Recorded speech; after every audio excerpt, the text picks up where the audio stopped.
Hello, hello, hello, people. We are back here today with another Wheel of Time review, this time for episode 6. So my initial thoughts was it's definitely better than 5.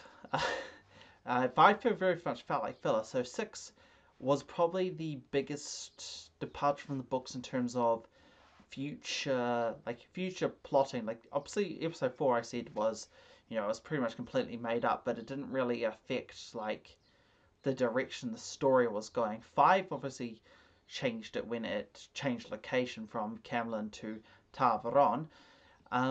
So yeah, so obviously this sort of has a run-on effect from the previous episode. Uh, there's some things I did quite like how they handled. Some things I thought were quite strange, to be honest. So I'll probably just start with the beginning, which is with the trial of Logan, which pretty much went. I'm pretty sure, if I remember correctly, it happened sort of off screen from the in the books, but this pretty much how I imagined it would have gone if it was on screen.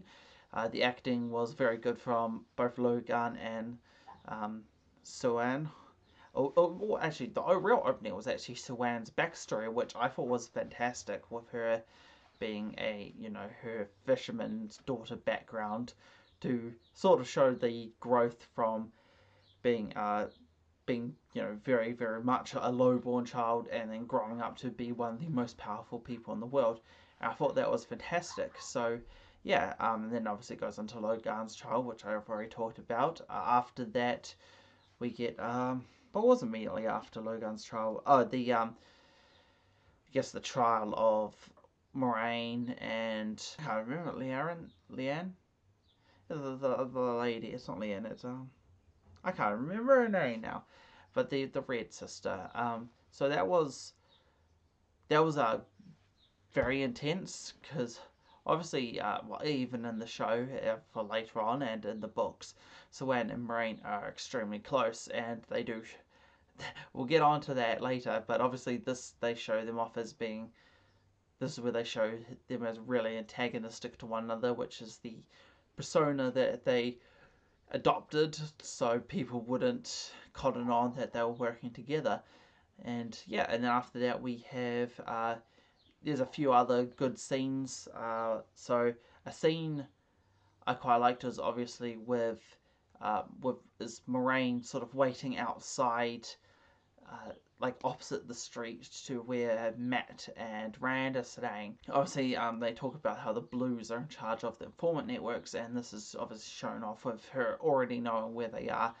And then when Nynaeve and Laurel leave, she goes in and sees that Matt is in the bed sick, and everybody naturally assumed that Matt could channel. Even Matt seemed to assume that, but then obviously she proves it was the dagger, which it was resolved very anticlimactically. In the books, it took like a full team of Aes Sedai working together to separate the connection, and afterwards he was actually completely immune to the effects of the dagger, which came into play later on in the series with Pat and Fate when he has the dagger.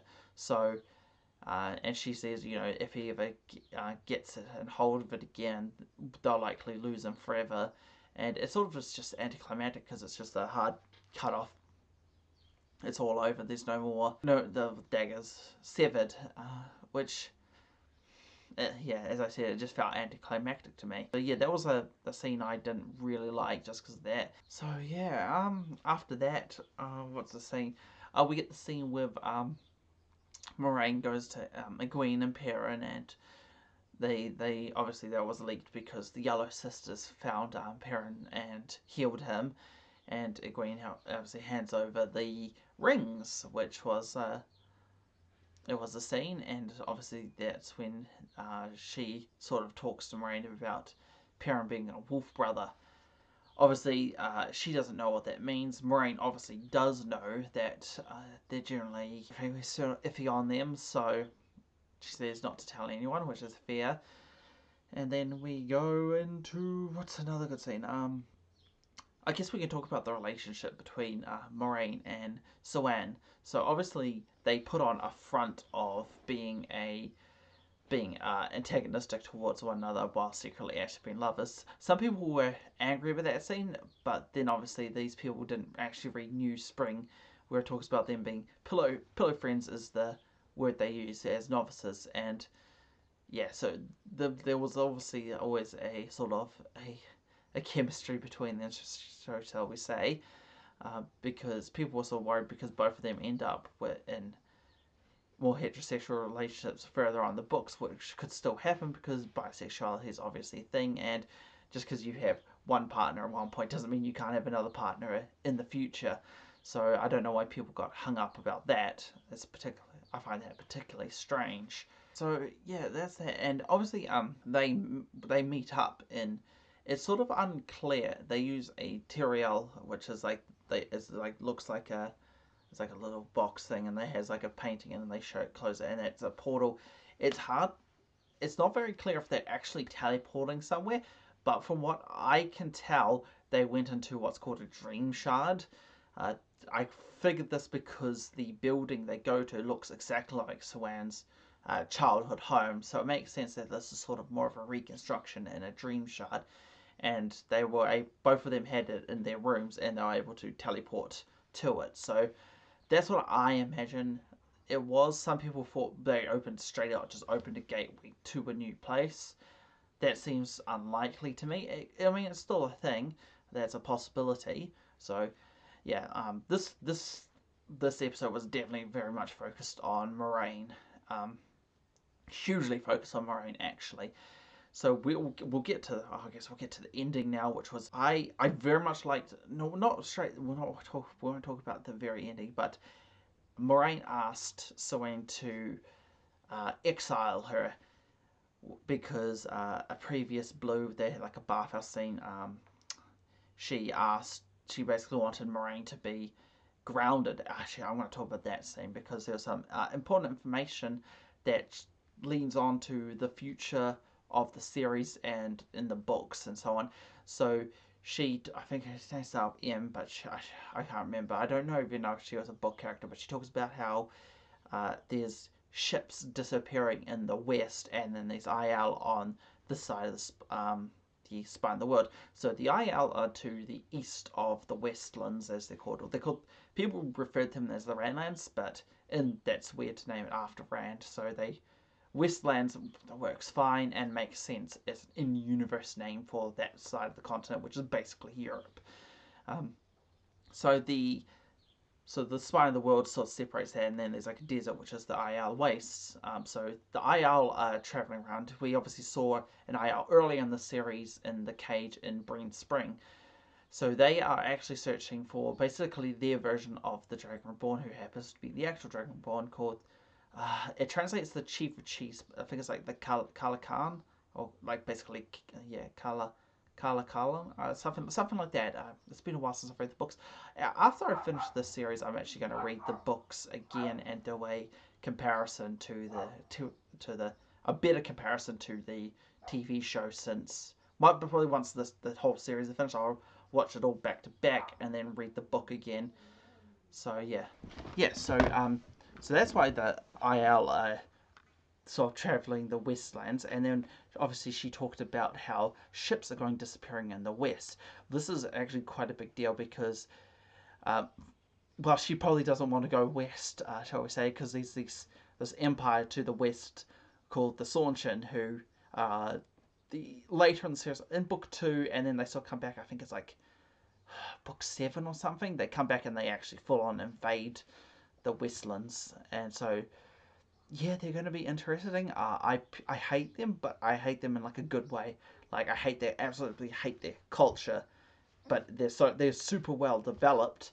I absolutely hate them as a culture, but it's sort of more good world building. Not I hate them because they they're shitly written. I hate them because they were well written. I knew a lot about them, and I just absolutely despise their culture. If they do show it in the series, you'll quickly understand why. Obviously, I guess this is very spoiler heavy anyway, but it's hard to know what they're going to change and what they're not going to change, which is what I'm going to talk about next, which is the very end of the series, or the episode where they go to the away gate to enter the ways.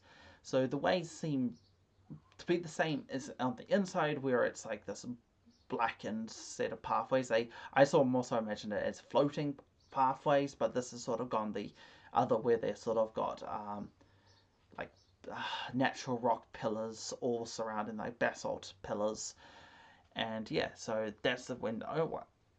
But what I actually wanted to talk to, I forgot to talk about the Exile, which is what I wanted to talk about before. Sorry, I'm all over the place. So yeah, Moraine asks Suan in the Dream Shard, which I assume is what it is, to exile her, since the other blue wanted to basically ground her in the White Tower. The exile scene was fantastic. Like, it felt very, very emotional, very, very good. Well acted. Obviously, nothing like it happened in the books, but I've accepted that this is very loosely based on the books. I think the showrunners described it as another turning of the wheel, which is a good way to look at it, since it's very different actually plot-wise, but it's following sort of beats, as they say there. Yeah, sort of, if that makes sense. So it's sort of hitting the plot points without actually plot beats here. So like the feeling is sort of the same, but the exile from the White Tower. So obviously they're both like quite emotional.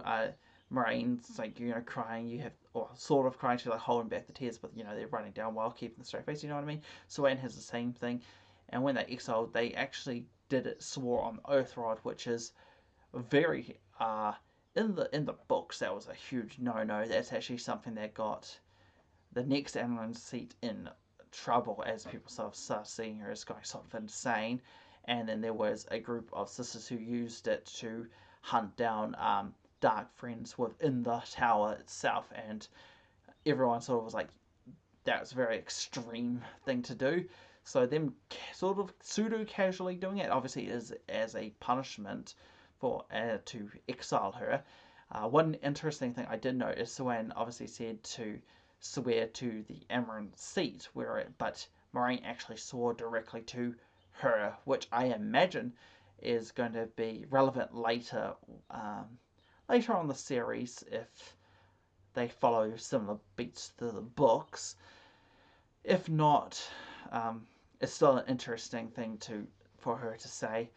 And yeah, the delivery was excellent, well acted, and everything. And then we'll get on to the last thing with the ways. So as I said, the inside of the ways looked great. Different from what I imagined, but definitely an understandable take on it. Now, the one thing I didn't like was how they access the ways and the design of the gates themselves. So in the books, they look like two giant, actually stone doors, and they were like covered in stone vines. And then there was like a little leaf on it that if you removed it would open up the whole gate. I can see why they changed this, because it sort of didn't make sense why. They're very dangerous in the ways, but you would still get quite a decent number of people who would want to use them. Because obviously it's a very fast method of travel, as they explained in the actual episode itself. So it would make more sense that people would obviously use it, like armies would use it and so on. That's yeah. So that was good that they changed how it is. I didn't like how they changed it though. So Moraine accesses it using the one power. The reason this is an issue is the gates were designed by male channelers during the breaking of the world, and basically they gave the Ogier the ability to basically make these gates and to use the ways. So if they want to change it, I feel like how they should have changed it is they should have made like Ogier tree singing as the only way to actually access the ways. This would have eliminated the whole thing of like why other nations didn't use it, but it would have also tied it back to it is an Ogier thing. So obviously, what I imagine is the reason she wanted Laurel to come with them is to act as a guide in the ways. So that was obviously a weird change, and then we'll get to the big change, which is Matt doesn't come with them. Uh, I know why they did this as an out of universe thing. That's because the actor basically left the show. So at episode 6, they needed a way to get him out with, and it obviously makes sense. So he just didn't come with them, which it works, but as a in universe thing, it's weird. So I imagine that he's going to find is the horn that allows them to some heroes. They found that at the Eye of the World in the book. So I imagine Matt's sort of going to go find that on his own, while the rest of them will go to the Eye of the World. The Eye of the World is different in the book. So in the Eye of the World, I actually imagine it's going to be the same, which is it was a but their knowledge on it was different. That's what I imagine they've changed. So the Eye of the World was actually a sort of an oasis in the blighted Shadowlands. So if you go north, where all the Trollocs are and so on, it's basically the entire place is dead. Anything there that isn't dead is basically trying to kill you.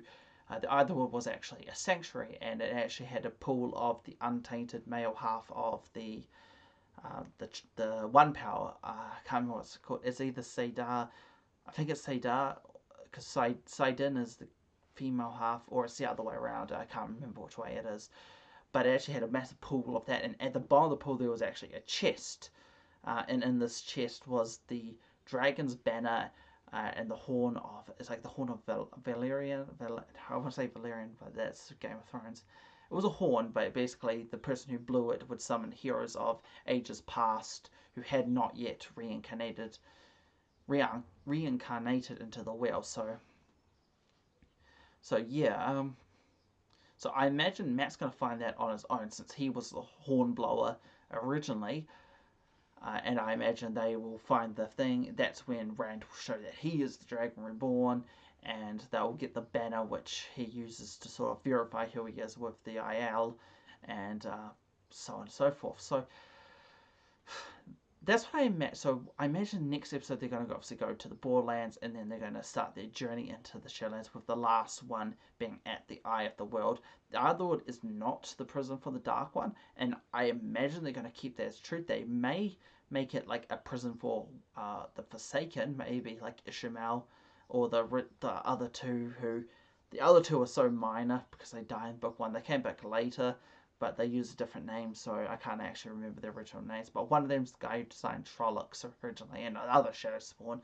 So they were the ones there, those two. And then I think there was a third one, and Moraine fought one of them, and then Rand basically used the entire well that was there to kill the others. So I imagine that's going to sort of play out the same, and that's when they go, oh yeah, Rand's the one, type thing. And yeah, so at not much else to say. I'm going to actually edit this video this time, and I guess I'll see you all again next time. Obviously, normal shit people ask you to do, like, subscribe, turn on notifications, blah blah blah, and yeah, see you next time.